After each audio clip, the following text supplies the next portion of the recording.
Hello there, lovely people. This is me, Ashley, here, sending my love to you from whatever reality I'm in today to whatever reality you find yourself in. Well, I'm dressed like this because today's my birthday. So, hitting 55, it doesn't matter whether I'm on lockdown or whether I see anybody or not. I've still got some standards, and I believe that getting dressed up on your birthday is one of them. So, makeup on, hair done, nice clothes. Anyway, that's by the by. The reason why I'm making this video today is because I want to talk about who exactly is affected. Now, obviously, we can go through the people from Sagittarius arm, the people from, like myself, from the original Orion, which, to be fair, there aren't very many people that I've met, not saying that they're not out there, but that I've met that are from the original Orion, although we do share the vast majority of the same of the same changes, especially the big ones. But there are, I mean, over time, we've noticed that talking to each other, we've noticed that over time, it's quite clear that we don't, first of all share the same reality at the same time, and neither do we originally. There are nuances between our original realities. So, you know, it's by talking to each other that we can understand these things. And this is my point, because I made a video the other day about Dynamo. And I'm very concerned that divinity is being reduced here in this reality, that they're trying to get rid of divinity. And I'm going to be making a few different videos about that. But during this video about Dynamo, I was talking about how him walking on water and, sorry, it's very, very windy here, him walking on water and also him producing loads of fish out of a bucket in the middle of a township in South Africa was like belittling the miracles of Jesus. Anyway, my point being is that somebody commented on that video to say, well, no, that's not different, because in my reality, Jesus said that you're the same as me and you can do the same as me.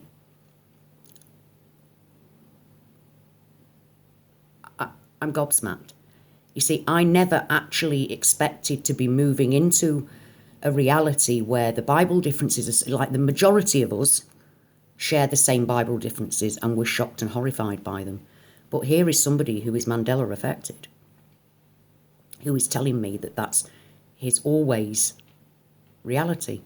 That Jesus said that, you know, not only is he, because I was saying about how Jesus is now talked of in the Bible as being the Son of Man, and he never ever was in my Bible and a lot of your realities.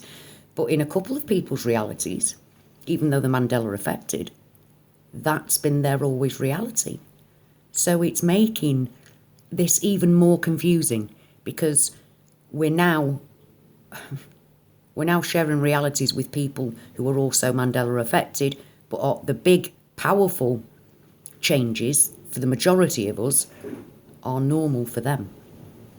Bible changes, for example, it's not like it's somebody from the reality going, no, no, no, the Bible's always been like that. This is somebody, you know, people that are actually Mandela affected saying, no, my Bible's always been like that. So what the fuck does that mean? You know, we're no closer to understanding. No closer to understanding or getting our heads round it and what the hell's going to happen next. Because, I mean, I accept whatever, I mean, just because this is another thing that people are saying, oh no, I've debunked that isn't really a Mandela effect. That's because those people don't understand that we don't all share the same reality at the same time anymore. Or in fact, ever. We're not sure if we've ever really shared completely the same reality at the same time.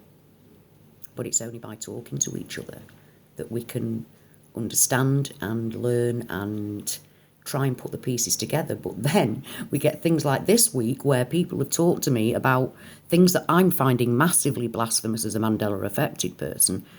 They're not, that's their forever reality as a Mandela affected person. So it's just showing that it's becoming more and more confusing. We're not, I mean, I've known about the Mandela effect for about 18 months. No, yeah, about 18 months now. It's got to be coming up for 2 years. I'd say maybe July, it'll be about 2 years, I think, when I first found out that what I was going through was called something, the Mandela effect. And things moved on very, very quickly from there on in. I started seeing changes on the ground and, you know, So it moves away from, and this is another thing, if people are debunking the Mandela effect, they always talk about the logos and the changes in words in movies, but they don't understand that's not what the Mandela effect is. They totally don't understand that we're having to deal with, on the ground, buildings appearing and disappearing. Somebody's garden rearranged itself and reorientated itself from what somebody shared with me earlier on.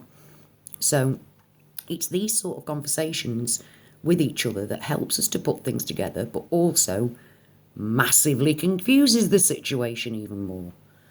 So after hearing that, I'm even less, I don't understand even more now. You know, I'm more confused than ever. I'm more confused than ever. So what do you think of that? What do you think of that? I mean, I accept that that's their reality because I'm understanding enough of the Mandela effect to realise that just because it isn't a Mandela effect for me doesn't mean it isn't for you. But this is something that the majority of us class as being massively blasphemous. And yet, Jesus being the Son of Man in the Bible is perfectly normal for some people that are regular visitors and share their stories of their Mandela effects to me. So it's not like some, like, shill, as you call them, racing it along to my channel to talk bollocks at me and pretend to be Mandela affected while saying that's real.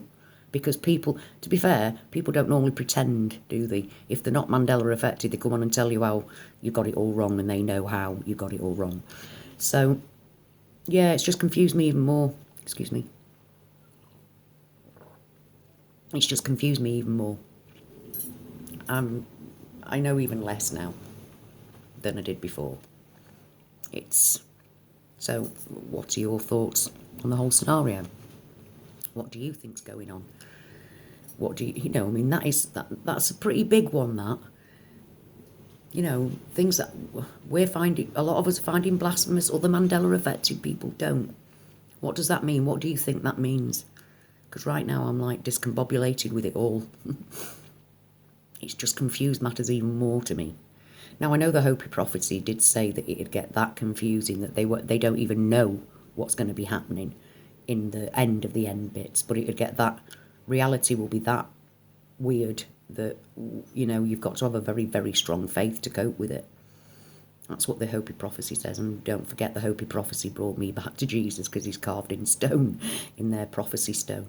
So I don't poo-poo any of that, but it's got worse. And you see, this is the thing, it's very, very difficult to live with when these sort of things are, because I can't stop thinking about that.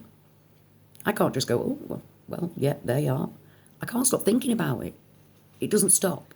My head doesn't stop trying to work things out, trying to get the next bit of information, trying to put things together, trying to work out what happens next, trying to work out where are we going, what are we doing. And then we get this kind of scenario pop up where things that I'm finding hugely blasphemous, other Mandela affected people, it's their reality.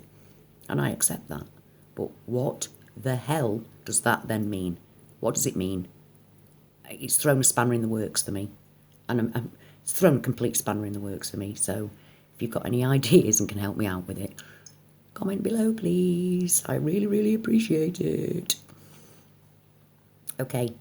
I'm going, not because I've got anything special to do, because I'm on lockdown, even though it's my birthday. But I just want to say thank you all so much for all your kindness, your love, your support, your sharing your stories with me, which is why I'm able to talk to you about this today, because people have shared with me. Thank you, thank you, thank you. You know, I don't know what I'd do without you guys. Anyway, until next time, my love to you all.